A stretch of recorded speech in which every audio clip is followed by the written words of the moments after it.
আজ আমরা জুন মাসের দ্বিতীয় সপ্তাহের সরকারি চাকরির কিছু পরীক্ষার খবরাখবর নিয়ে এই ভিডিওর মাধ্যমে আমরা আলোচনা করব। প্রথমে দেখো, West Bengal municipal service commission, যেটা কলকাতা মিউনিসিপ্যাল কর্পোরেশনের যে কর্মীগুলো নিয়োগ হয় সেটা এই পরীক্ষার মাধ্যমে নিযুক্ত হয়। ঠিক আছে, বিশেষ করে এটা আমরা যেটা আলোচনা করতে চাইছি সেটা আজ কিছু বিজ্ঞপ্তি বেরিয়েছে, সেটা হচ্ছে সাব অ্যাসিস্ট্যান্ট ইঞ্জিনিয়ার SAE এই পদে। ঠিক আছে, বিশেষ করে তোমার সিভিল, মেকানিক্যাল এবং ইলেকট্রিক্যাল পদে বেশ কিছু ভ্যাকেন্সি বেরিয়েছে, সেগুলো আমরা আলোচনা করব। ঠিক আছে, চলো একে একে দেখা যাক। দেখো, West Bengal municipal service commission, যেটা আছে কি AGC বোস রোড, কলকাতাতে আছে, 7,14,000-তে। কন্ট্যাক্ট নাম্বার দেওয়া আছে, দেখো। ঠিক আছে, আচ্ছা কি দেখো ডিটেলস আমরা যাচ্ছি আস্তে আস্তে। এর অ্যাডভার্টাইজমেন্ট নাম্বার 01/2025। এটা হচ্ছে তোমার সিভিলদের। ঠিক আছে, এই যে সাব অ্যাসিস্ট্যান্ট ইঞ্জিনিয়ার সিভিল। এর ভ্যাকেন্সি দেখো, টোটাল নাম্বার অফ ভ্যাকেন্সি কত আছে। নাম্বার অফ ভ্যাকেন্সি টোটাল আছে 78। ঠিক আছে, এটাকে তোমাকে এরকমই 100-150 তোমাকে 100 বা মানে এগুলো যেহেতু একটা ছোটো ছোটো অর্গানাইজেশন, ঠিক আছে, এর ভ্যাকেন্সি কিন্তু তোমাকে ওই মানে 1,500 বা 5,000 50,000 রেলের মতো কিন্তু এরকম ভ্যাকেন্সি তোমার তুলনা করবে না কখনোই। ঠিক আছে, এরকম ভ্যাকেন্সি থাকবে। 78 দেখো ভ্যাকেন্সি আছে। তার মধ্যে জেনারেলদের আছে 31, EWS আছে 8টা, আচ্ছা UR PWD ক্যাটাগরি তাদের আছে 3টে, SC আছে 18, ST হচ্ছে 5, OBC A 8 R OBC B আছে 5টা। টোটাল আছে তোমার 78। ঠিক আছে, আচ্ছা এখানে দেখো পে লেভেল কত আছে। দেখো পে লেভেল মানে স্কেল অফ পে, বেতন কেমন হবে। দেখো পে লেভেল 12। ঠিক আছে, রোপা 19 অনুযায়ী আমরা পরে আলোচনা করছি। পে লেভেল 12 মানে তোমার মোটামুটি ধরো 35,800 তোমার হচ্ছে বেসিক হবে। ঠিক আছে, 35,800 কী করে হচ্ছে সেটা আমরা আলোচনা করছি টোটাল। আর টোটাল তোমার স্যালারি অ্যাপ্রক্স 47,000 কিন্তু প্লাস স্যালারি হবে। ঠিক আছে, স্টার্টিং স্যালারিতেই। আচ্ছা, ডিপ্লোমা সার্টিফিকেট অবশ্যই লাগবে। ডিপ্লোমা তোমার পাস হতে থাকবে in civil engineering from the state council of engineering. আচ্ছা, ফর টেকনিক্যাল এডুকেশন মেনলি তোমার হচ্ছে ডিপ্লোমা থাকতে হবে বিশেষ করে। ঠিক আছে, আর AICTE অ্যাপ্রুভড অবশ্যই। আচ্ছা, এজ নট মোর দ্যান 37, 37-এর বেশি যেন তোমার বয়স না হয়। 1 জানুয়ারি এই বছরের 1 জানুয়ারি অনুযায়ী তোমার 37-এর বেশি বয়স যেন তোমার না হয়। আর তুমি বয়সটা তোমার যে গভর্নমেন্ট রুলস অনুযায়ী যেমন ছাড় হয় তুমি তেমন ছাড়টি পাবে। ঠিক আছে, আচ্ছা চলো আমরা আরও কিছু দেখে নিই। বিশেষ করে মেকানিক্যাল যারা আছে তাদেরও দেখো বেশ কিছু ভ্যাকেন্সি আছে। মেকানিক্যাল ওই একই পদে। দেখো এটা অ্যাডভার্টাইজমেন্ট নাম্বার 02/2025, 2025 সালের 02, আগেরটা 01 ছিল। ঠিক আছে, এটা প্রত্যেকটা আলাদা আলাদা ভ্যাকেন্সি বেরিয়েছে। আমরা সবগুলোকে একটার সাথে অ্যামালগামেট করে একটার মাধ্যমে দেখানোর চেষ্টা করছি যেন ভিডিওটা ছোটো হয় আর কি। ঠিক আছে, আচ্ছা দেখো এখানে দেখো সাব অ্যাসিস্ট্যান্ট ইঞ্জিনিয়ার, এটা মেকানিক্যাল পদে টোটাল 28টা ভ্যাকেন্সি বেরিয়েছে, যার মধ্যে জেনারেল আছে 12, EWS 3টে আছে, SC আছে 6টা, ST আছে 3টে, OBC A আছে 3টে আর OBC B আছে মাত্র 1টা। ঠিক আছে, পে লেভেল এটারও 12 একই। ঠিক আছে, এরকম বেতন মোটামুটি 47K মতো হবে। ঠিক আছে, আচ্ছা ওই একই রকম ডিপ্লোমা সার্টিফিকেট থাকতে হবে, ডিপ্লোমা মেনলি পাস হতে হবে, কোনো তোমার এক্সপিরিয়েন্স না থাকলেও হবে। আচ্ছা এটা দেখো তোমার 37 বছর, একই রকম কন্ডিশন। 37 বছর যেন নট মোর দ্যান 37 ইয়ার্স, 37 বছর যেন হয় তোমার বয়স, এবং যেন 37 বছরের মানে কম যেন হয় আর কি। আর তোমার SC STতে যেমন ছাড় থাকে তেমন ছাড় আমরা পরে আলোচনা করছি। আচ্ছা ইলেকট্রিক্যাল দেখো, ইলেকট্রিক্যালটা আমরা দেখে ফেলি। দেখো সাব অ্যাসিস্ট্যান্ট ইঞ্জিনিয়ার একই, ইলেকট্রিক্যালদের আছে টোটাল মাত্র 19টা, যার মধ্যে জেনারেলদের আছে 6টা, EWS আছে 2টো, SC আছে 6টা, ST 1টা মাত্র, OBC A আছে 1টা আর OBC B আছে 2টো। ঠিক আছে, আর PWD UR যারা আছে তার মাত্র 1টা আছে, এরও তাই। পে লেভেল 12 আছে। আচ্ছা পে লেভেল 12 মানে তোমার হচ্ছে কিন্তু গ্রুপ A সার্ভিস। ঠিক আছে, পে লেভেল 12 মানে গ্রুপ A সার্ভিস, 12 থেকে শুরু হয়। ঠিক আছে, 12 থেকে যত উপরের লেভেল যাবে সবই তোমার গ্রুপ A সার্ভিস হবে। আচ্ছা ডিপ্লোমা সার্টিফিকেট একই, তোমার ডিপ্লোমা থাকতে হবে এবং 37 বছর মোটামুটি নট মোর দ্যান 37 ইয়ার্স। ঠিক আছে, এটা হচ্ছে তোমার ইলেকট্রিক্যাল মেকানিক্যাল সিভিলদের টোটাল ভ্যাকেন্সি। আচ্ছা নেক্সট হলো, এবার এই যে কী কী কন্ডিশন দেখো আছে, দেখো আপলোডিং ডকুমেন্টস কী কী তোমাকে দিতে হবে সার্টিফিকেট, যে document regarding essential qualification mainly তোমার ডিপ্লোমা থাকতে হবে বললাম, ইলেকট্রিক্যাল মেকানিক্যাল সিভিল যার যেটা সেটা তোমাকে সেটা থাকতে হবে, এবং এজ বললে 37 বছরের বেশি যেন না হয়। কাস্ট যদি থাকে তাহলে তার সার্টিফিকেট থাকতে হবে, PWD যদি হও তাহলে তারও তোমার সার্টিফিকেট থাকতে হবে। ঠিক আছে, স্ক্যান কপি সেগুলোকে আপলোড করতে হবে, এবং এই হচ্ছে তোমার ব্যাপার। এবং ডেট ক্লোজিংয়ের আগে কিন্তু তোমার এই টোটাল ফর্মটা ফিল আপ করতে হবে। ঠিক আছে, এই সম্পর্কে তোমাকে বলা আছে, এবং এই ডকুমেন্টসগুলো কিন্তু তুমি রাখবে, এবং যখন পরীক্ষা তোমার বিশেষ করে ডকুমেন্টস ভেরিফিকেশন হবে এগুলো কিন্তু তোমার আবার রিচেক করবে কিন্তু। ঠিক আছে, আচ্ছা নেক্সট হলো সাবমিশন অফ বন্ডস। দেখো candidate called for personality test, যখন তোমার PT হবে, ইন্টারভিউ হবে যখন, ঠিক আছে, will have to submit a bond on ₹50 non judicial stamp paper to be effect that in case of appointment they will arrange for the temporary lodging or shelter। আচ্ছা এখানে 50 টাকার স্ট্যাম্প পেপারের সম্পর্কে বলেছে, যদি কখনো for during emergency duties as on when they be required by Kolkata municipality corporation authority, ঠিক আছে। 50 টাকার স্ট্যাম্প পেপারের একটা তোমার সঙ্গে একটা বন্ড করবে যদিও ইন্টারভিউয়ের সময় আর কি, ঠিক আছে। সেই ব্যাপারে এখানে কিছু বলেছে, এটা আমাদের অত কিছু টেনশনের কিছু নেই, মেনলি আমাদের এখন পরীক্ষা ফর্ম ভরতে হবে সেটা সম্পর্কে আমি বলছি। নেক্সট হলো এজ রিল্যাক্সেশন সম্পর্কে, এজের যে বয়সের যে ছাড়, upper age limit shall be relaxable for scheduled caste, scheduled tribe candidate of West Bengal by 35 years, relaxation for other backward classes candidate of West Bengal by 3 years। দেখো SC ST যারা আছে তারা যখন 5 বছর যখন ছাড় পায় তেমনই, আর ওবিসি যারা আছে তারা মাত্র 3 বছর ছাড় পায়, তেমনই ছাড় পাবে, বয়সে যা ছাড় পাবে আর কিছু নাম্বার হয়তো এদিক ওদিক পাবে আর কি, মেনলি বয়সটাই ছাড় পাওয়া যায়। এসসি এসটিতে তো অনেকটা নাম্বারও ছাড় পাবে, আর ওবিসিরা মেনলি 3 বছর আর এসসি এসটি তুমি 5 বছর ছাড় পাচ্ছ, ঠিক আছে।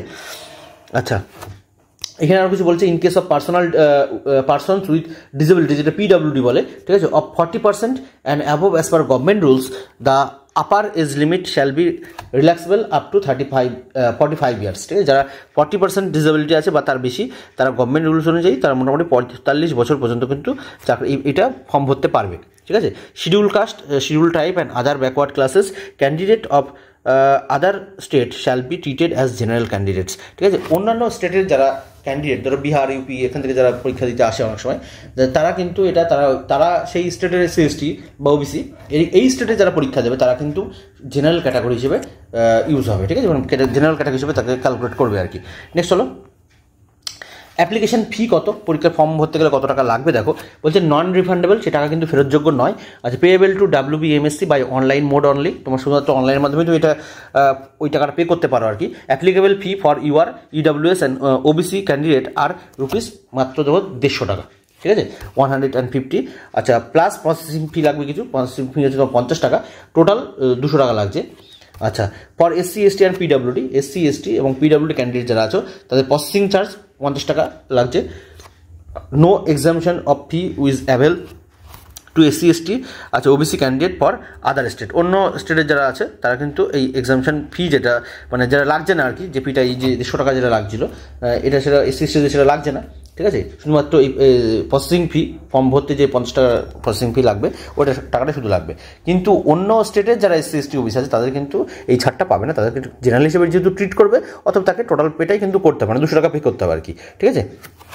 আচ্ছা, এখানে দেখো আরও কিছু বলছে যে application fees plus processing charge as mentioned in paras 1 and 2 already এখানে আলোচনা করা হয়ে গেল। দেখো above shall be collected by online payment mode, ঠিক আছে, শুধুমাত্র অনলাইনের মাধ্যমে হবে, অফলাইনে গিয়ে তোমার দেওয়ার কোনো ব্যবস্থা নেই, ঠিক আছে। এবং কোন ওয়েবসাইটে, এই যে www.mscwb.org, ঠিক আছে, ORG, এর মাধ্যমে তুমি কিন্তু ফর্ম ভরতে পারবে।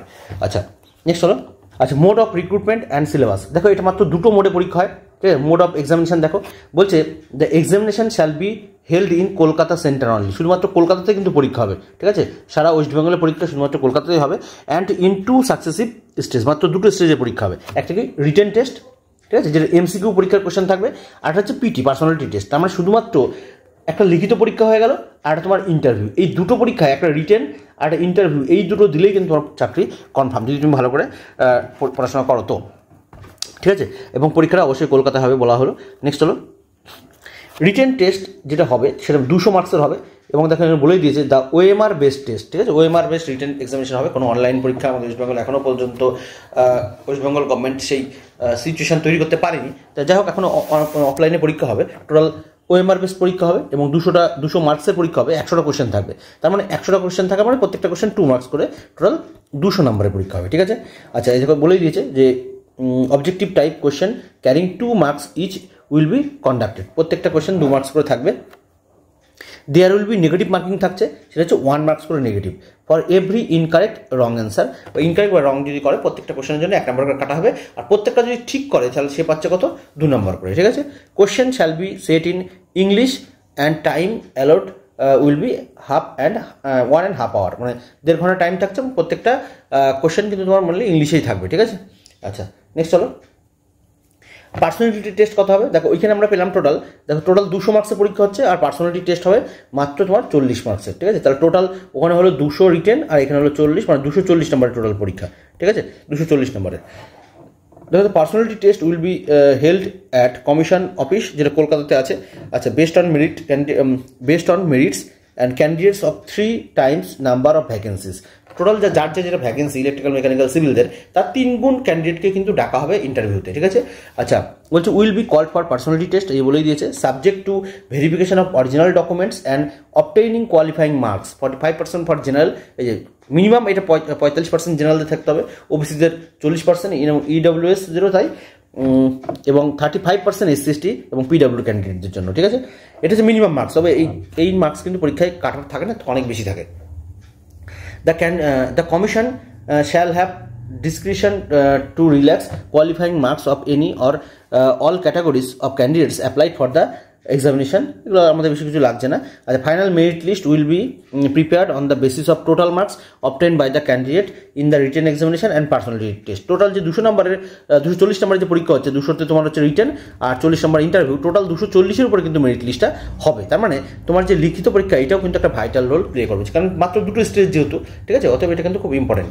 আচ্ছা, এখানে দেখো একটা কিছু ইনফরমেশন বোল্ড কালিতে দিয়ে দিয়েছে, বলছে if more than one candidate obtain the same aggregate, মানে টোটাল মার্কস যেটা আছে, দুটো ব্যক্তি বা দুটো ক্যান্ডিডেট যদি একই মার্কস পায়, তাহলে কি হবে মেরিট লিস্টের ক্ষেত্রে?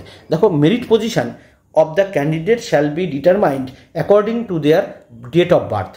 Candidate with earlier date of birth shall be preferred. যে বয়সে বড় বা যার আগে জন্ম হয়েছে, যদি দুজন একই মার্কস পেয়ে থাকে, তাহলে কিন্তু যে বয়সে বড় সে কিন্তু প্রেফারেবলটা বেশি হবে। সিলেবাস কি আছে দেখো, question will be set based on the course content of diploma level examination. Diploma যে আমাদের ওয়েস্টবেঙ্গল AICT, ওয়েস্টবেঙ্গল তুমি আমাদের যে পলিটেকনিকের যে সিলেবাস, ঠিক আছে, পলিটেকনিক ডিপ্লোমার যে সিলেবাস, সেটা বা AICT সিলেবাস তুমি ওখান থেকে যে পেয়ে যাবে অনলাইনে, তার যে সিলেবাস ডিপ্লোমা লেভেল, সেই সিলেবাসটাই মেনলি সিলেবাস হবে এখানে, ঠিক আছে। দেখো, মিসলিনিয়াস সম্পর্কে বিবিধ কিছু বলেছে, যে এ ক্যান্ডিডেট নাও ইন সার্ভিস, যারা চাকরি করে আর কি অলরেডি, যে under central or state government or semi government or local বা স্টেটরি বডি যেগুলো আছে, বা তাদের ক্ষেত্রে কিন্তু অবশ্যই নো অবজেকশন সার্টিফিকেটটা অ্যাপ্লাই করে রাখতে হবে, ঠিক আছে, কারণ ইন্টারভিউর সময় তোমাকে এটা ওরা দেখবে, এবং পরবর্তীকালে ডকুমেন্টেশনও কিন্তু তোমার লাগবে, নাহলে তোমাকে যদি ওই অফিস না ছাড়ে তুমি কিন্তু এটা জয়েন করতে পারবে না। অথবা NOC সম্পর্কে এখানে বলেছে। নেক্সট হলো ফর্ম ভরার, দেখো লাস্ট ডেট দেখো 8/7/2025, ঠিক আছে। আজকে 13 তারিখ, 13ই তোমার জুন, ঠিক আছে, 13ই জুন, এবং এই 13ই জুন মানে এখন তোমার টাইম আছে বেশ কিছুদিন, তোমার জুলাইয়ের 8 তারিখে, ঠিক আছে। এখন তুমি ধরো এখানে তোমার 17 দিন পাচ্ছ, আর ওখানে প্রায় তুমি 8 দিন, তাহলে 17-8 তোমার হচ্ছে 25 দিন তোমার হাতে এখন টাইম আছে, ঠিক আছে। এর মধ্যে তুমি ফর্মটা ভরে ফেলো এবং ডিটেলস নোটিফিকেশনটা তুমি দেখে ফেলো। আর টোটাল এই নোটিশটা তোমরা আমাদের এক্সাম গাইড 0.1 ওই টেলিগ্রাম চ্যানেলে তোমার ডিটেলস, ওই তোমার যে এই যে নোটিশ দিল, তোমার টোটালটা পেয়ে যাবে, ঠিক আছে। আচ্ছা, স্যালারিটা দেখে ফেলো, বেতন কেমন হবে। গভর্নমেন্ট অফ ওয়েস্ট বেঙ্গল এর ফিনান্স ডিপার্টমেন্ট যেটা আছে, তার অডিট ব্রাঞ্চ, তারা রোপা 2019 অনুযায়ী, ঠিক আছে, তার যে পে স্কেল, সেখানে আমরা এখানে দেখাচ্ছি দেখো, এবং সেটা আমি ক্যালকুলেট করে দেখাচ্ছি যে বেতন কত হচ্ছে। দেখো, ওখানে অলরেডি বলেছে যে পে লেভেল 12, এই অনুযায়ী তোমাকে বেতন দেবে প্রত্যেকটাতে, ইলেকট্রিক্যাল, মেকানিক্যাল, সিভিল, সেই অনুযায়ী বেতন কত হবে সেটা আমি দেখাচ্ছি। দেখো, এর পে ব্যান্ড কত, পে ব্যান্ড 4 মেনলি, যেটা 9,000 থেকে 40,500 পে ব্যান্ড 4 এর মধ্যে আছে, এবং যেটা আগে গ্রেড পে ছিল কত, 4400 গ্রেড পে। এখন যেটাকে ওল্ড এন্ট্রি করা কথা হচ্ছে, ওল্ড এন্ট্রি তোমার 13,400। আচ্ছা, এখানে যেটা বলা হয়েছিল মানে নোটিফিকেশনে, সেটা হচ্ছে এই যে লেভেল, লেভেল বলতে তোমার পে লেভেল 12। পে লেভেল 12 আমি তখনই বলেছি, দেখো পে লেভেল 12-এ তোমার বেতন শুরু হবে কত, 35,800 থেকে, এই যে প্রথম এইটা থেকে, ঠিক আছে, 35,800। এগুলো তোমার না দেখলেও চলবে, তোমার এই অনুযায়ী কিন্তু তোমার বেতনটা চলতে থাকবে, ঠিক আছে, এই অনুযায়ী। আচ্ছা, নেক্সট চলো, তাহলে বেতন টোটাল কত বেতন হচ্ছে সেটা আমি দেখাই। দেখো, টোটাল বেতন বেসিক কত পেলাম, 35,800। আচ্ছা, ডিএ কত, এখন তোমার ওয়েস্ট বেঙ্গল সরকার তোমার 18% ডিএ দিচ্ছে, ঠিক আছে। তাহলে বেসিকের পরে, এটা হচ্ছে বেসিকের পরে 18% তুমি ক্যালকুলেট করো, দেখো 6,444 টাকা মতো হচ্ছে। আচ্ছা, এইচআরে হোম রেন্ট অ্যালাউন্স 12% দেয়, ঠিক আছে, 12%, যে তোমার ঘর ভাড়া বা থাকার যে বাবদ যে খরচটা, সেটা তোমার এই 35,800 যেটা বেসিক, তার 12% করলে 4,296 টাকা, এবং প্রত্যেকেরই যেটা থাকে মেডিকেল অ্যালাউন্স, ঠিক আছে, চিকিৎসা বাবদ তোমার হচ্ছে প্রত্যেক মাসে 500 টাকা। তাহলে টোটাল ক্যালকুলেট করো, দেখো টোটাল তোমার হবে গ্রস স্যালারি যেটা 47,040 টাকা, ঠিক আছে। এটা তোমার টোটাল ইনহ্যান্ড স্যালারি, এবং এটা তুমি ইনহ্যান্ড পাবে না, তার থেকে সামান্য কিছু ট্যাক্স কিছু কাটবে আর কি গভর্নমেন্ট, সামান্য কিছু, ঠিক আছে, সামান্য কিছু ট্যাক্স কাটবে। তোমার মোটামুটি 46,000 প্লাস তো অবশ্যই, ঠিক আছে, 46,000 সামান্য হয়তো 200-100 টাকা মতো ট্যাক্স মতো কাটবে। আচ্ছা, টোটাল 47,000 আমি ধরছি ধরো, তাহলে এই হলো তোমার টোটাল স্যালারি।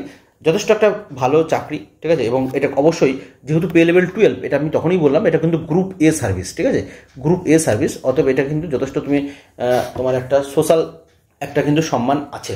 অতএব তুমি এটা যথেষ্ট গুরুত্ব দিয়ে, যাদের বিশেষ করে ডিপ্লোমা আছে তারা গুরুত্ব দিয়ে পড়াশোনা করো। Thank you, by.